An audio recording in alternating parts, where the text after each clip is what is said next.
Elsie, Dominika, hello, and welcome to the Female Startup Club podcast. Hello. Hello, thank you so much for having us. I'm so excited to be here learning from both of you about your brand. Do you want to both start by introducing yourselves and giving an overview of what your business is? We can start with you, Dominika. Yes, sure. So my name's Dominika. I am one of the co-founders of BYBI. We are skin positive, pro-planet beauty from London. We've just launched in the US with Target, which is super exciting. But our brand is all centered around being natural, vegan, and we have a huge pillar of sustainability as well. Incredible. Congrats on the US. That's huge. Yeah, it's scary, but exciting at the same time. I bet. Elsie, your turn. Well, I'm Elsie. I'm the other co-founder. And yeah, I think Dominika's probably covered what BYBI does. So yeah, we're everything that Dominika just said, basically. Perfect. I love to get started by finding out where your entrepreneurial journey actually began. Yeah, so we actually both have quite a similar kind of entrepreneurial background, story and journey, because we met while we were working together. So that was where, the kind of like the BYBI journey started. And we actually have quite a similar kind of career history. So we're sales girls through and through. We have all manner of sales jobs under our belts combined. We've sold everything from coffee machines to classified ads in newspapers, like the whole lot, since we were hustling basically since we were like 17. And I think for us, like having a sales job is quite entrepreneurial in itself, like the nature of a sales job, because you're basically like managing your own book of business, right? And you're working to targets, and you're kind of like, you have an understanding of what it means to go out and really pitch. So I think that was where for both of us, our kind of like entrepreneurial spirit was really like ignited. We met while we were working, selling video advertising. So this is back in like 2013, I think it was. Oh my God, that's so long ago. That's actually terrifying. We were both selling like non-skippable pre-roll, which is the annoying advert that sits before the video content that you want to watch. We started on the same day at the same company and hit it off straight away. But I think really having that sales background gave us like a great grounding to then go on to become entrepreneurs. Like the skills you learn from a sales role are like, they've been so useful in kind of running a business today. Oh, I love that. Yeah, absolutely. A really key skill to have. When does beauty enter the picture? What was the kind of light bulb moment for starting the brand? So I guess Elsie and I were, as she said, kind of office BFFs and experimented with a number of things, including we did triathlons. We used to go to the gym together. We went vegan together, and we were making sweet potato brownies and, avocado muffins. So we were kind of on this, I guess, a bit of a journey of wellness together. And beauty was, I guess, just an extension of that. So we were really concerned with, what we were putting into our bodies. And then we stopped to think about what we were putting onto our bodies. And I think that's quite a normal kind of process for people to find more natural, clean skincare. You often start with food, and then it makes sense to think about what you're putting on your body's largest organ, which is your skin. So we actually started quite humbly, quite literally at the kitchen sink, where we used to make our own skincare using food. So that was where our journey began, on Clean Beauty Insiders, which was our blog. I guess for us, we were just already in the kitchen making our smoothies. So we were like, hey, let's put it on our face. There's a little bit left over in the Vitamix. Let's just slap it on and see what happens. And actually, we were really impressed with the results. And I think that's something that is a thread that runs through, the entire story of Clean Beauty Insiders is BYBI. It's always about performance. It's not necessarily about, we're concerned about the ingredients in our products, or, we have a thing against synthetics. It's actually, we saw great results from using natural, pure, unprocessed ingredients. So we really felt like pursuing that from, I guess, a blog perspective, and then ultimately a business perspective as well. But yeah, we were quite literally mashing up avocado in the kitchen, and we came up with the idea. So, it can start humbly. What was the first product? I think it was a green smoothie for the face. And then we quite quickly went on to body scrubs. It was like just when Frank Body launched and the kind of coffee body scrub was just everywhere. So we experimented definitely with a few coffee body scrubs, which clogged up our bathroom sinks, definitely. Oh my gosh, lol. And so were you kind of talking to your audience via the blog, being like, hey, we're going to launch a business. What do you think? And what were they saying? What was the feedback? Yeah, we definitely were. I mean, I don't know if it was quite as literal as like, guys, we're about to launch a business, like give us all your eye, what do you think? Kind of thing. Like it wasn't as contrived as that from our part either. The business idea, of what it is today, there were a few iterations for it to kind of get there. It was a definite journey, but I think for us, kind of leaning on that community as we went and just understanding what they wanted. Like we had a really good idea of what we wanted as beauty kind of consumers and particularly beauty consumers kind of discovering natural beauty for the first time. And as we started to connect with a community of people who were interested in the same kind of thing as us, it was like, okay, well, if you could design your own product, what would you want from it? Like, if you are thinking about the smell, the texture, the feel of a product, like what really comes to mind? And we would kind of have these conversations with our community that really then helped drive us when we were thinking about how we would build a brand and the type of product that we would want to kind of build with that. We also used to hold workshops. Like this was like really, this is like the real hustle for us. This is when we physically, so we would work a Monday to Friday job, full-time job. And then the two of us on Saturdays and Sundays would hold these workshops in central London where we would teach people how to make all of the stuff that Dominika's just talked about. So the coffee scrubs and face serums and that kind of thing. We'd get people into a room.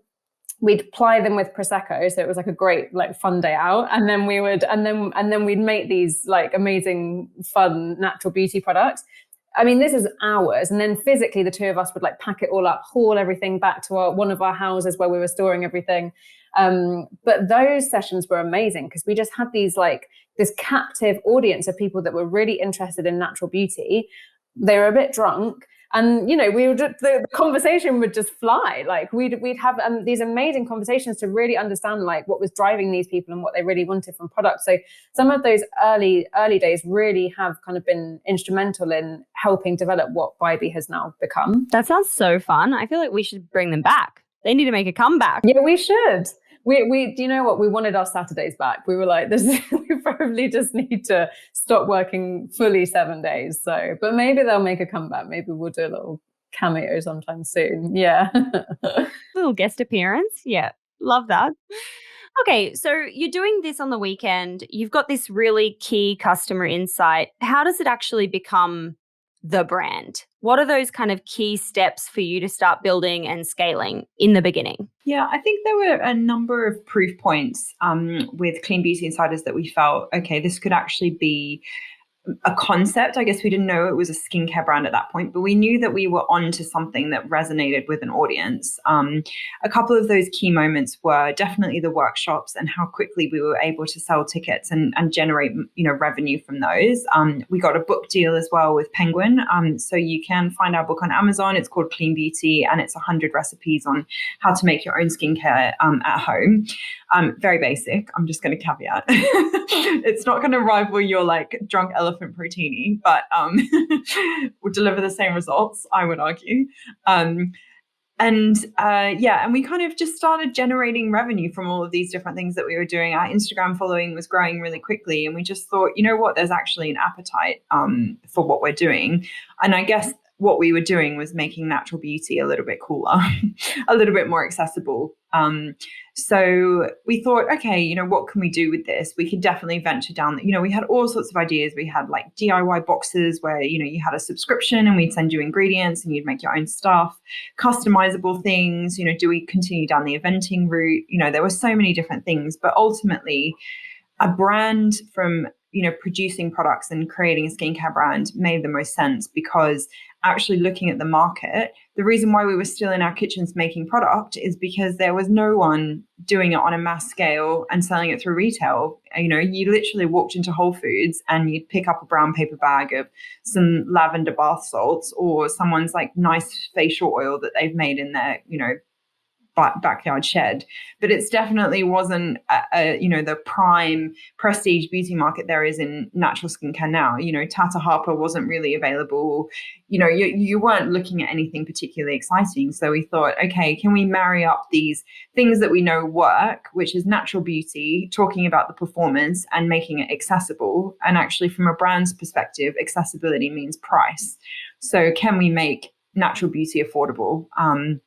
And that was really the light bulb moment for the brand, and we quit our jobs. We still worked 7 days, but at least those 7 days were entirely on BYBI. And we just went for it. We got a Virgin startup loan and we thought, let's just give it a go and see where this goes. Almost 4 years later, I'd say it's gone pretty well, although we're not there yet. I'd say it's gone really well.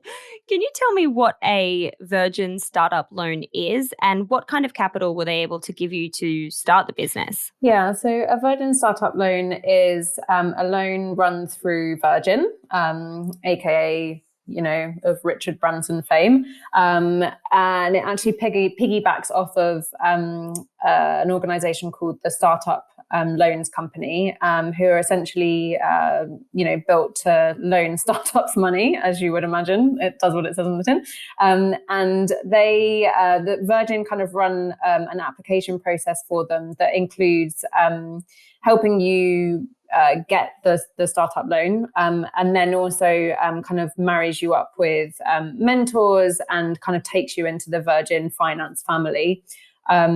So the startup loan itself is up to, this is 6 years ago now, so it may have slightly changed, but when we got it, it's up to £25,000 per founder. So as two founders, we applied for the full lot and were awarded the full £50,000. And you pay it back over really favourable terms, over kind of low interest rate over a kind of long period of time. So it's designed to help startups get off the ground. Essentially, we're not talking about millions of pounds that's going to be a huge injection of capital, but it's really great for those kind of early days, like niggly things that you just need a little bit of money for. So it really helped us get our first product line off of the ground in terms of hiring a branding agency to do the packaging, being able to place our initial orders, and just kind of helping with those initial things that you need to really get your business up and running. It's a great process because to be able to apply for it, you have to do like a full business plan, which at that point you might not have been thinking about, you might not have done. So it forces you to do some pretty, good, or get into a good practice when it comes to kind of like planning out your business and looking at your financials, even if I think what we said we were going to do was completely off. It was totally wrong, but at least it got us thinking about it. I think in our mind we were going to be like a £10 million brand by 6 months down the line or something. And they also marry you up with a financial advisor who helps you go through that. So, he was like, guys, you're not going to do this in 6 months. Like, that's, you need to be a bit more realistic. Or maybe he's like, you're being like way too conservative there. So really useful practice. And then once you've been awarded the money, as I say, you get a mentor. So we got a mentor each. And actually Virgin have been fantastic.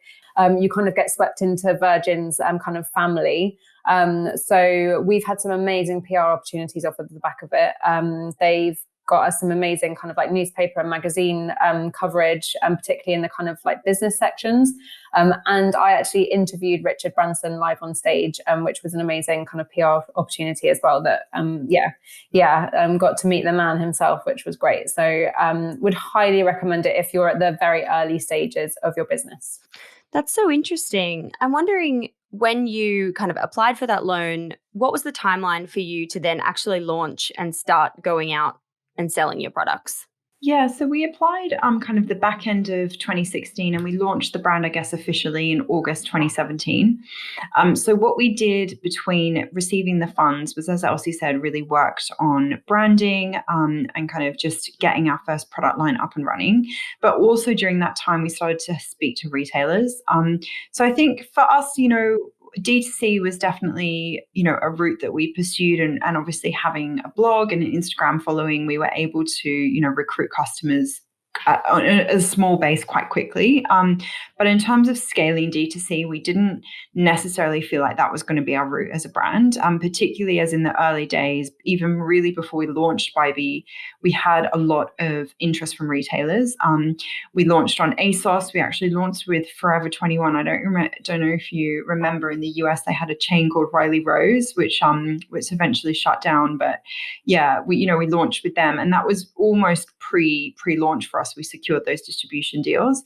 So we were able to quite quickly scale the business, and actually in turn raise our first round of pre-seed funding off the back of having all of this distribution interest. And so we didn't necessarily focus too much on D2C in the early days, and that may have been a detriment now when we're trying to grow D2C.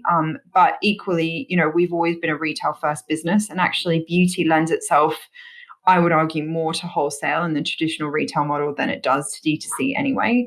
So I feel like we did make the right choice in that we've been able to scale, top line revenue really quickly by focusing on a wholesale distribution model.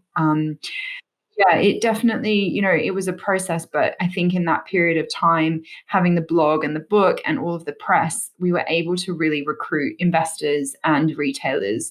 So when we decided to launch the brand, we kind of had a good amount of funding and, great distribution ready to go as well. And when you say you had that distribution kind of secured almost before you launched, what were you going out and saying to people specifically? Yeah, I mean, we were saying, we had early products, so we were able to show physical products and give products to show and try. And I think that's really important. I think, I was on a Clubhouse the other day, and someone was asking, how do you approach retail and show that you're kind of more legit than you are? Kind of, how do you show that you've got your ducks all in a row when you really don't? And I said, it's all about presentation, going into those retailer meetings and having the press and the book and, some really attractive and aesthetic samples, even if they weren't finished packaging, but they looked like they'd come from a lab. They were, very legit, even though we'd made them ourselves. And, it was all kind of, behind the scenes taped together. We presented a very, thought out and, well, kind of like professional approach to these retailers. And I think that is what really brought them in terms of, wanting to stock us and taking a chance on a younger brand. And I think I always feel like with BYBI, probably up until this year, we've been a little bit ahead of our time in terms of, yes, clean and natural has always been a bit of a trend, and sustainability and kind of like price point that we play in. But we've always kind of been on a trend radar of retailers. We might not have been their kind of like staple, what is going to drive the volume for them, but a brand like ours has always been, something that a buyer has wanted to bring into their assortment. And I feel like only this year it's becoming more mainstream, a brand like ours. So it's exciting to see that scale as well. And I feel like for you guys, brand would have played a really key part in that, because yes, you're, clean beauty, but you don't look that kind of like clean, organic kind of brand. I have some of the products here for the sake of the YouTube video. You've got these really bright poppy colors with the gold. It looks really luxe. It looks really, really fun. It doesn't scream that clean, organic brand that back in the day, 2016, 2017, could have been in those, Whole Foods and the likes. As you said, you launched into retail and you hadn't focused so much on D2C. When you did start putting that spotlight on the D2C side of the business, how were you growing it and kind of nurturing that relationship with the customer? Yeah, I think that we approached it in a number of ways. Like, obviously, we had already got the good basis of kind of organic social in place from both Clean Beauty Insiders and then, BYBI as a brand at that point. So, that social can't be ignored. Like, it is the bread and butter kind of strategy for a lot of D2C brands. So we kind of looked at what was winning from an organic perspective and started to see how we could scale that from a paid perspective. So, you know, channels like Facebook and Instagram and Google with search are, you know, definitely make up a part of our direct to consumer marketing budget, as I think any brand these days would say. But I think we were always really keen on wanting to acquire customers in a more meaningful way that wasn't just, you know, from a paid ad on Instagram, because I think what we found was that customers who came through kind of separate avenues tended to be slightly more loyal. And that is actually quite hard, especially these days. You know, maybe back in the day when Facebook was in its glory, it was a little bit easier. But I think these days, where it's a very competitive platform, it can be quite difficult to acquire quite loyal customers. So we were constantly thinking about, like, okay, when we're looking at our D2C, you know, what can we give the customer and how can we kind of like not only acquire them, but also ensure that they'll stay with us and they'll turn into a repeat BYBI customer. And content for us has always been, you know, it's the root of the brand. It's how we started. We've got Clean Beauty Insiders, or we had Clean Beauty Insiders. We had our book. We were running these workshops, as I said. So producing like interesting content that people want to engage with has always been, you know, part of what we do. And we could really see that drives customer loyalty and drives customer engagement. So we looked at how we could do that and what we were already doing with BYBI. And luckily, we're a brand that has a lot to say. We're very multifaceted. We're not just a kind of like, you know, pretty looking beauty brand that just doles out or just churns out rubbish products. That's not what we're about. So the content, our kind of like content pillars really revolve around what the brand stands for. And they have become a really solid part of how we attract and retain customers kind of longer term. So to give you an example of a couple of those, so sustainability is obviously a huge aspect of what we do. You know, we are sustainable from seed to shelf. We really think about sustainability in a huge amount of depth. So we run a series of events called the Susty Summit, and they were in real life when, you know, pre-pandemic, and we've transitioned them to online now.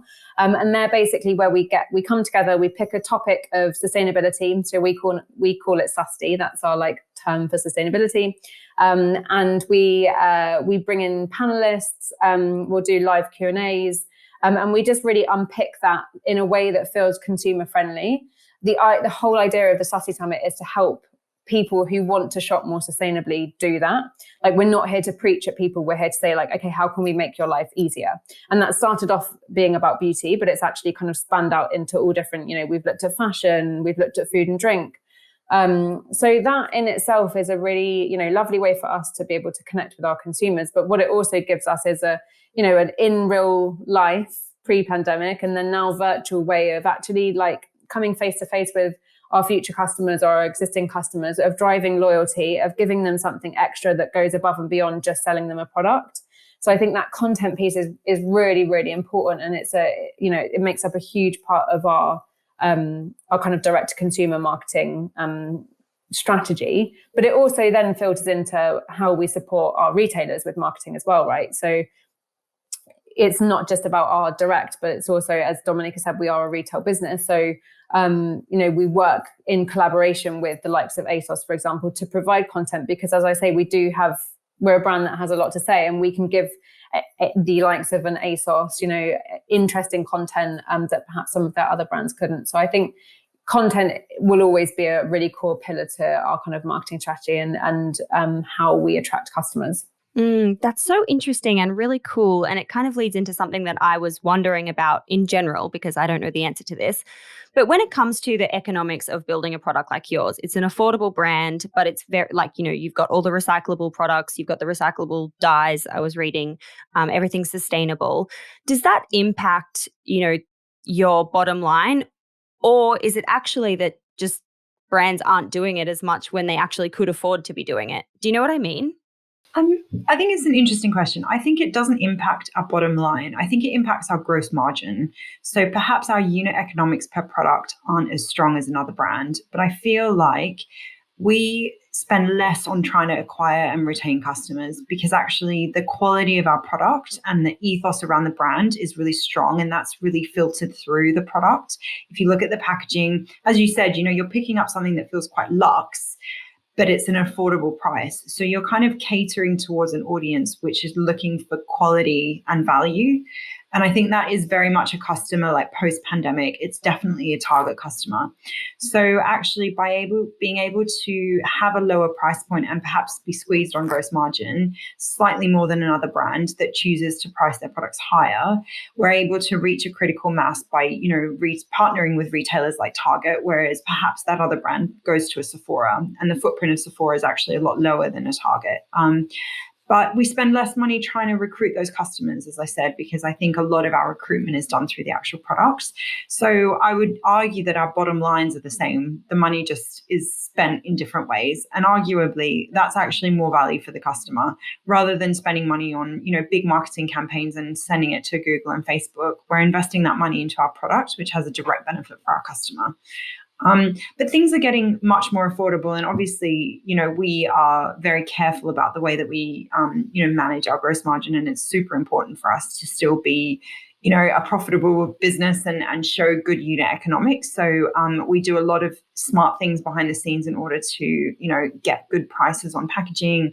If you look at the booster range, we use the same bottle across the whole range. So we're able to buy in quite big volume now. We source a lot from the same suppliers. Interestingly, you wouldn't think it, but we use high percentages of quite expensive actives, but because we use them in higher percentages than other brands, we're actually able to get really good prices on those as well. We source a lot of things locally. We source a lot of upcycled ingredients, which tend to be better priced as well. And we manage all of our own procurement, which means that we're cutting out a lot of middlemen as well when it comes to distribution, which is typically the way that a lot of procurement in beauty is done through distributor models and sales agents. So we work with all of our suppliers directly. So I think there's, definitely things that we do behind the scenes to drive that. But yeah, as I said, I do believe the value is in the product for us as well. That's so cool and so interesting. So many cool insights there for, brands who are coming into the space and looking for ways to be more creative with that kind of thing. Thank you so much for sharing. I want to ask you, when you look back over the last couple of years, what have been those key moments of growth or like those key tipping points that have really leapt you forward?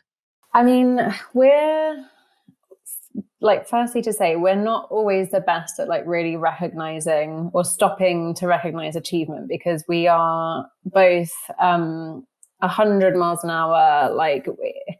For us, it's quite difficult we don't take a moment and say oh my God, last year we, closed a $7 million investment round. We just don't really do that, because honestly, by the time we achieve things, we're on to the next thing. I mean, we're miles ahead. So these kind of things are kind of looking back and thinking, okay, where, what were the real sort of milestones for the business? It doesn't come that easily to us. But if we're forced to, I would say that we've probably gone through a couple of transition periods. I think market or geographical market expansion is definitely one of them. So the US expansion piece for us really kicked off this year in January when we launched into Target. And I think that was a moment that we had been working, we kind of been working up to that moment since we started. It was always on the cards for us to launch into the US, but it took a long time to figure out who the best kind of partner was to do that, and then go in and pitch to Target and ultimately win an 1,800 door distribution deal. So, but I think, no small feat there. It was quite, and it's kind of nuts, really. But I think, that signified a huge moment of shift and transition for the entire business. And actually, we've spent the last few months as a business and as leaders of a team really directing the ship and making sure that everyone is laser focused on ensuring that Target is a success. And that's quite a shift, because if you look at what the team was spending their time on and us as founders were spending our time on in the run up to that, it was many different retailers. It was our D2C, it was, our sustainability mission and growing social, which are all still really important, but we've had a bit of a shift in terms of okay, we're thinking about target and we're thinking about the US, and what does that mean for, time spent within the team. So I think that for us was a pretty big milestone. I think also when we're looking at sustainability and becoming carbon neutral, which we achieved at the end of last year, and the journey of that. So for us, we were really thinking about sustainability and how we could play in that space in a way that felt impactful and that was really meaningful. So how could we be a sustainable brand, but actually truly be a sustainable brand and actually have a positive impact on the planet, or at least not have such a negative impact on the planet, is probably a better way of phrasing that. And we spent a really long time trying to understand where we should focus, and everything netted out at carbon for us. Carbon is the damager. That carbon is the thing that is causing our climate to fall apart. So as a brand, we decided to focus all of our efforts on carbon. So that was a real game changer for us in kind of shifting our sustainability kind of value towards carbon, and then looking at the entire business and saying, okay, what does this mean for us? Where do we start? And it's a huge piece of work that we've been doing to kind of really audit that. And not only are we carbon neutral, but we've also vowed to be carbon negative. So take it a step further than anybody really is doing by 2025. So I'd say those are a couple of milestones that we've been working on recently. That's amazing. Very, very cool. Holy moly. I feel like we should have a follow-up episode where you step us through like how you actually become a brand that's carbon neutral and carbon negative. That sounds really, really interesting. It's not easy. We'll tell you that. We need a masterclass. I want to just step back to something you said about working on target and making sure that that's a success. How do you actually make sure that's a success? What are the kinds of things that you have to do to, thrive in 1,800 doors? Well, I feel like that is for a follow-up session as well, because we're still figuring that out.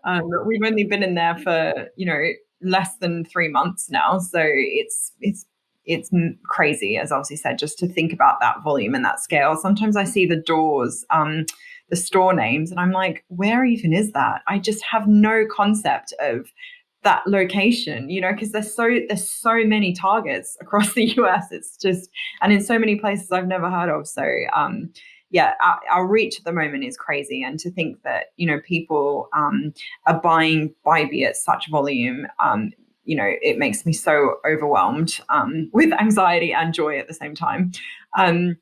But we're still figuring it out. I think building brand awareness in the US is more challenging than we had anticipated, purely because it's such a noisy market. And I think we've spent a little bit of time really figuring out what our message is to be really clear about our point of difference, because even in Target, it's becoming more competitive and it's becoming more noisy.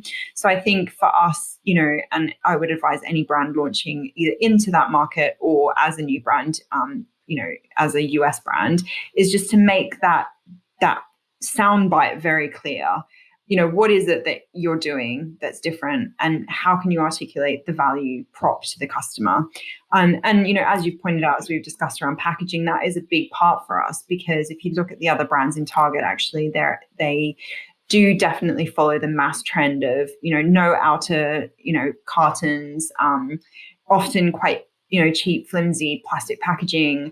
Not a lot of thought necessarily into the aesthetic, because it's all about price driven in Target, whereas we're trying to cater for a different need in Target. So I think just understanding those nuances and those points of difference and really understanding the customer. I mean, the Target customer is so unique.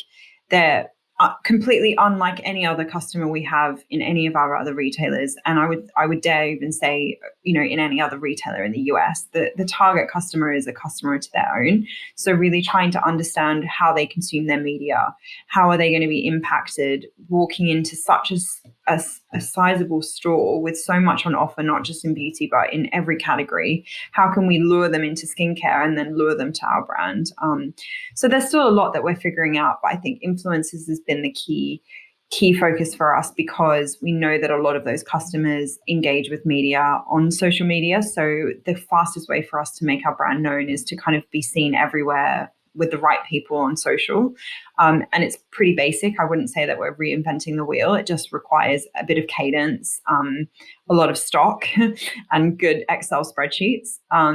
So it's not, without reach of any brand, but I think that is something that has been, already really successful for us. And we're trying all different sorts of media, paid digital media. We're looking at infomercials, direct mail. We're looking at paid TV, non-paid TV, everything that you can think of, we're trialing just to see what sticks with that customer, because as I said, super unique and not a marketing strategy that we've had before. So we're still learning.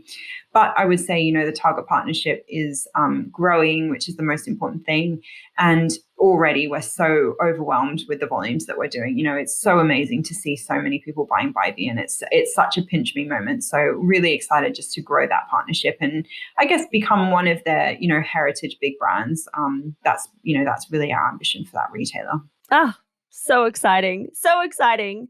I'm super conscious of the time. So I have one last question for you both before we do the rapid fire. And I'm going to split our usual 6 quick questions into 3 and 3. So question for you both is, what is your key piece of advice for women who have a big idea and want to start their own business? And Dominika, we'll start with you again. Oh God, I've come up with something really cringy, but it just came to me immediately, which is just do it. But what I'll mean by that is just don't think too much about it. Don't wait till everything's perfect. As I said, even if behind the scenes everything's a little shaky, the foundations aren't there yet. As long as externally you're presenting a good picture, I think just go for it. There's no time like the present. Amazing. Elsie, what's your top piece of advice? I would say that your network is going to become one of your most valuable tools. So say yes to every single coffee, every single virtual meetup, the invite to every networking event if they are going on digitally or in real life. Just put yourself out there, because honestly, the doors that they can open, you'll just be surprised by the doors that they can open, as well as rely on your own network. Don't be afraid to ask. If you're raising capital, if you're looking to hire, if you are looking for an agency, any question that you have, any business issue or problem or challenge that you're trying to solve, just go out to your network. And honestly, 9 times out of 10, the answer will be there within the group of people that you already know. Love it. Thank you. Okay, I'm going to do rapid fire 3 questions to you, Dominika, and then I'll switch to you, Elsie. Question number 1 is, what's your why? Why do you do what you do? God, I knew these were going to be hard. What's my why? I think I'm just so motivated by what we're doing. Sustainability, creating something that's really meaningful for the customer. It provides me with endless energy and excitement. So I think really delivering something different to the beauty market is my why. Amazing. Question number 2 is, what do you think has been the number 1 marketing moment that made the business pop? I would say one of the earliest pieces of press we got, which we still, I think the tagline is still on our website, which is the new faces of natural skincare, which was when we were probably a little bit younger and probably looked like we should be repping natural skincare. But that was a big feature in the UK publication Evening Standard, which is, you're kind of, you get it on the tube, on the train.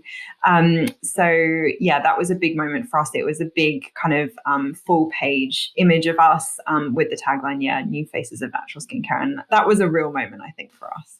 Love it. And last question is, where do you hang out to get smarter? We hang out with each other. Cute. I think the magic happens when we put our heads together. I think that we really bounce off each other, and, just a few conversations that we have, we can kind of, we've got different ways of thinking, but when it comes together, there's something magical about it. So Elsie is always my biggest inspiration. No one can beat her. So I would say the 2 of us together. So lovely. Oh, that's the nicest thing ever. Cute. Okay, Elsie, last 3 questions for you. Question number 4 is, how do you win the day? What's your AM or PM rituals that keep you feeling happy and successful and motivated? Well, I'll tell you something. how I now win the day is finishing the day with my business partner saying such lovely words. That's one. My day is one hearing Dominika say that. No, I am a sucker for a to-do list, and I get like a real buzz of feeling productive and feeling like I have ticked things off my to-do list. So in order to win my day, I start out the day with a reasonable and achievable to-do list that isn't going to end up in failure because I've put far too much on it. And I would say that is a good tip. Like when you're doing your to-do list, don't go all out with it. Like just think, am I actually going to be able to get these things done? And then your sense of achievement by the end of the day will be much greater than if you haven't done any of it. So true. Set yourself up for success. Question number 5 is, if you only had $1,000 left in the business bank account, where would you spend it? I would send $1,000 worth of product to relevant micro influencers. Get product in people's hands is the best thing that you can possibly do from day one. Like honestly, give away as much product as you possibly can, because the more people trying your product, the better chance you are of succeeding. I thought you were going to say withdraw it and buy your co-founder lunch. Yeah, go on a long overdue boozy lunch like the good old days. Business is about to go bust, so let's just get drunk. Lol. Last question. Question number 6 is, how do you deal with failure? What's your mindset and approach when things don't go to plan? I think you've just got to learn from failure. Get up, dust yourself off, and then think, why did this fail, and what can we learn to take this as a positive and to use this kind of moving forward. Fail fast, as they say. Learn quick, fail fast, pick yourself up and say, okay, we won't do that again, but what can we learn? I think that's what I would say. Amazing. Dominika, Elsie, thank you so much for taking the time to be on the show today and share your learnings about the brand. I've loved meeting you both. Thank you. Pleasure. Thanks so much. Thanks so much for your time.